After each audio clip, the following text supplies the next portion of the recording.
একটি জামা 360 টাকায় বিক্রি করলে 10% ক্ষতি হয়, তাহলে জামাটির ক্রয় মূল্য কত?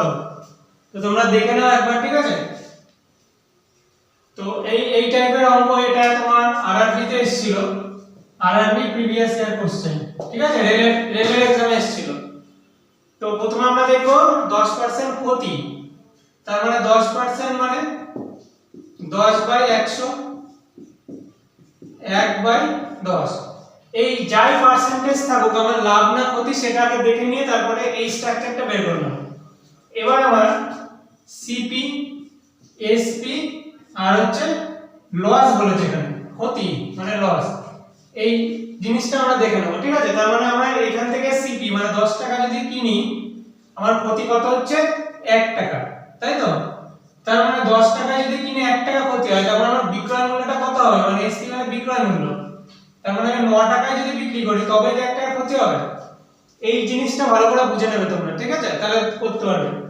আমরা 10 টাকায় যদি একটা যে কোনো জিনিস কিনছি, তার মানে আমার ক্ষতি কত হচ্ছে 1 টাকা, ক্ষতি হচ্ছে 1 টাকা, তার মানে আমরা বিক্রি করব কত টাকায়, 9 টাকায়।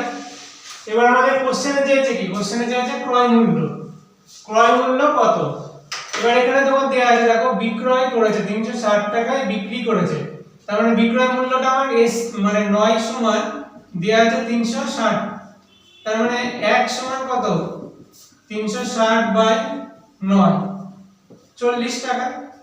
তার মানে 1 সমান যদি 40 হয়, 1 সমান যদি 40 হয়, তার মানে আমার চেয়েছে কি, কোশ্চেনে চেয়েছে ক্রয় মূল্য, তার মানে ক্রয় মূল্য কি সিপি, তার মানে সিপি কত আছে 10, 10 সমান 40 গুণ 10 মানে 400 টাকা,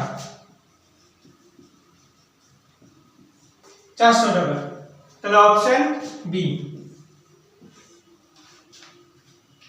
তো আরেকবার তোমরা দেখে নাও, অসুবিধা হলে কমেন্ট সেকশনে জানাবে, ঠিক আছে?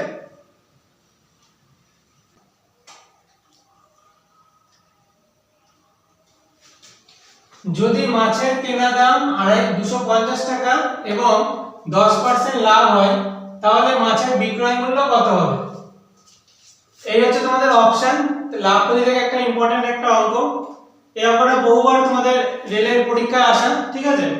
তো দেখে নাও, ফার্স্টে আমার কি লাভ বা ক্ষতি, প্রথমে আমি কি বলেছিলাম এর আগের ক্লাসে, লাভ বা ক্ষতি দেখে নেব। তার মানে এখানে আমার 10% লাভ হয়েছে, তার মানে পার্সেন্টটাকে তোলো 10/100, 0 0 কাটো, তার মানে 1/10। এবার কাজ হবে কি, লাভ ক্ষতির অঙ্কে আমাকে প্রথমে সিপি মানে এটা ক্রয় মূল্য, এসপি বিক্রয় মূল্য, আর হচ্ছে এখানে লাভ বলেছে প্রফিট, ঠিক আছে? এই বেসিক জিনিসটুকু আমরা বের করে নেব ফার্স্টে। তার মানে আমরা দেখো, এই যে লাভ বা ক্ষতি হয় এটা ক্রয় মূল্যের উপর হয়, তার মানে আমরা এটা হচ্ছে সিপি, 10 টাকা হচ্ছে সিপি মানে ক্রয় মূল্য, আমি ইংলিশে লিখে দিয়েছি, মানে এটা ক্রয় মূল্য আর এটা বিক্রয় মূল্য, এসপি সেলিং প্রাইস। এবার যদি 10 টাকায় আমার ক্রয় মূল্য হয়, লাভ বলেছে কত 1 টাকা, ঠিক আছে? এই জিনিসটা দেখে নাও, 10 টাকায় যদি কেনে তাহলে লাভ হচ্ছে আমার 1 টাকা, তাহলে লাভের ঘরে লিখলাম। তার মানে আমার ইজিলি আমার সে এসপি মানে সেলিং প্রাইসটা কত হবে, 10 টাকায় যদি ধরো একটা জিনিস আমি কিনছি, তার মানে আমার বিক্রি করছি 11 টাকায়, তবেই তো আমার 1 টাকা লাভ হচ্ছে, ঠিক আছে? এই জিনিস বেসিক জিনিসটা তোমরা বুঝে নেবে।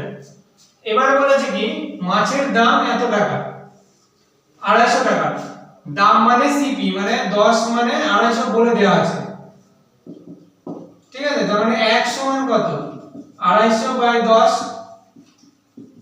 সমান 25। এবার বলেছে কি আমার বের করতে হবে কি বিক্রয় মূল্য মানে এসপি, এসপি সমান কত 11, তার মানে এটা 11 সমান 25 গুণ 11, এটা গুণ করো 25 11 25 25 মানে 275। দেখো এই গুণগুলো তোমরা মুখে মুখে করার চেষ্টা করবে, তাহলে আমি একদম ভেঙে ভেঙে, যারা বেসিক থেকে দেখছো তাদের জন্য আমি পুরো ভেঙে ভেঙে করে দিচ্ছি। এই গুণগুলো তোমরা মুখে মুখে করার চেষ্টা করলে তোমাদের পরীক্ষার হলে টাইমটা বেঁচে যাবে। তাহলে অপশন এ 275, তাহলে বিক্রয় মূল্য কত হবে 275। তো আরেকবার দেখে নাও তোমরা, অসুবিধা হলে কমেন্ট সেকশনে জানাবে।